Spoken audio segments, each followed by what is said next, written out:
നമസ്കാരം. നാളെ നിയമസഭാ സമ്മേളനമാണ്. നിയമസഭയിൽ നിലമ്പൂർ ഉപതെരഞ്ഞെടുപ്പിലെ ഉജ്ജ്വല വിജയത്തിന്റെ തിളക്കം പ്രതിപക്ഷത്തിന് കിട്ടുമോ എന്ന് കണ്ടറിയേണ്ടതുണ്ട്. നിലമ്പൂരിൽ നിന്നും ആര്യാടൻ ഷൗക്കത്ത് പുതുമുഖമായി വരുമ്പോൾ വാഴൂർ സോമന്റെ അഭാവം 15ാം നിയമസഭയുടെ 14ാം സമ്മേളനത്തിന്റെ വേദനയാകും.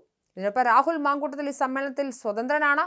പീഡന ആരോപണങ്ങളെ തുടർന്ന് കോൺഗ്രസ് മാങ്കൂട്ടത്തിലിനെ സസ്പെൻഡ് ചെയ്തിരുന്നു. ഈ സാഹചര്യത്തിലാണ് രാഹുൽ സ്വതന്ത്രനാകുന്നത്. എന്നാൽ സമ്മേളനത്തിൽ പങ്കെടുക്കാൻ രാഹുൽ എത്തില്ല.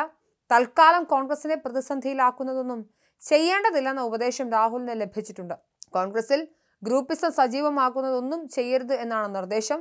ഒറ്റക്കെട്ടായി ഭരണപക്ഷത്തെ നേരിടാൻ വേണ്ടി കൂടിയാണ് ഈ ഉപദേശം കോൺഗ്രസിൽ നിന്നും മാങ്കൂട്ടത്തിലിന് കിട്ടിയത്. തദ്ദേശ തെരഞ്ഞെടുപ്പിന് മുൻപ് നടക്കുന്ന അവസാന നിയമസഭാ സമ്മേളനമാണിതെന്ന പ്രത്യേകതയുമുണ്ട്. സ്വാഭാവികമായും നിയമസഭയിലും തെരഞ്ഞെടുപ്പ് മുന്നിൽ കണ്ടുകൊണ്ടുള്ള നീക്കങ്ങളായിരിക്കും ഇരു മുന്നണികളും നടത്തുക. നിയമസഭാ തെരഞ്ഞെടുപ്പിന് മുൻപായി ഇനി അടുത്ത വർഷം ആദ്യം നടക്കുന്ന ഒരു സമ്മേളനം കൂടി മാത്രമേ ഉണ്ടാകൂ. അത് ഇടക്കാല ബജറ്റ് സമ്മേളനമായിരിക്കും. പോലീസ് അതിക്രമങ്ങൾ ഉൾപ്പെടെയുള്ള ഗുരുതര വിഷയങ്ങളുമായി നിയമസഭാ സമ്മേളനത്തെ ഇളക്കിമറിക്കാനാണ് പ്രതിപക്ഷ തീരുമാനം.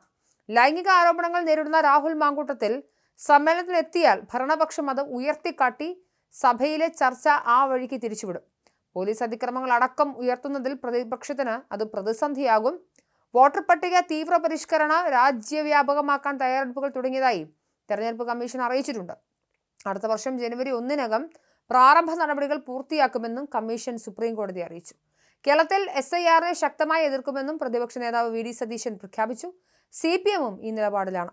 ബീഹാറിൽ മാത്രമല്ല എല്ലാ സംസ്ഥാനങ്ങളിലും വോട്ടർ പട്ടിക തീവ്ര പരിഷ്കരണത്തിന് നേരത്തെ തന്നെ നിർദ്ദേശം നൽകിയിരുന്നുവെന്ന് തെരഞ്ഞെടുപ്പ് കമ്മീഷൻ പറഞ്ഞു. കഴിഞ്ഞ ജൂൺ 24-ന് കമ്മീഷൻ സംസ്ഥാനങ്ങളിൽ SIR-ന് ഉത്തരവിട്ടിരുന്നു.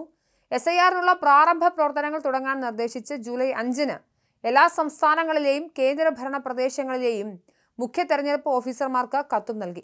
ഈ വിഷയത്തിൽ CPM-ഉം കോൺഗ്രസും ഒറ്റക്കെട്ടാണ്. വോട്ടർ പട്ടികയിലെ തീവ്ര പരിഷ്കരണത്തിനെതിരെ പ്രമേയം നിയമസഭ പാസാക്കാനും സാധ്യതയേറെയുണ്ട്.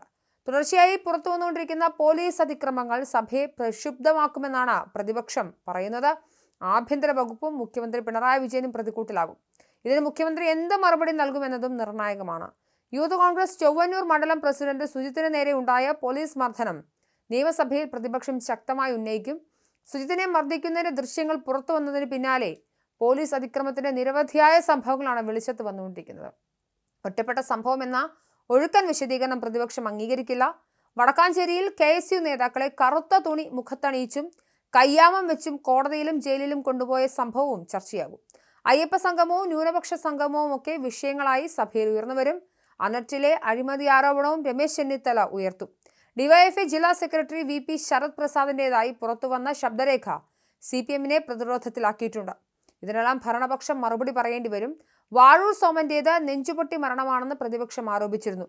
മലയോര ജനതയ്ക്ക് വേണ്ടിയായിരുന്നു ആ മരണമെന്ന വാദവും എത്തി. ഇതും പ്രതിപക്ഷം സഭയിൽ ചർച്ചാ വിഷയമാക്കും.